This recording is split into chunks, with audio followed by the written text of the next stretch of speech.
नमस्कार, मी मयुरी आणि आपण पाहत आहात सांगली मीडिया कम्युनिकेशन प्रस्तुत सी न्यूज बातमीपत्र चांगल्यासाठी बेधडक. बातमीपत्राला सुरुवात करूया आजच्या हेडलाईन्सने. तासगावचा रथोत्सव मोरयाच्या गजरात संपन्न. 1.5 दिवसांच्या बाप्पाला उत्साहात निरोप.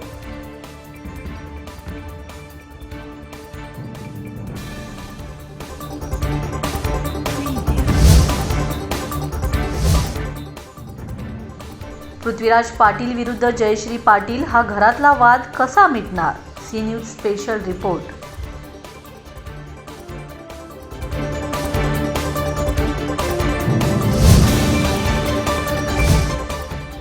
आरपीआय आठवले गटाचा तळागाळापर्यंत शाखा निर्माण करण्याचा निर्धार. मिरजेत पदाधिकारी बैठक संपन्न.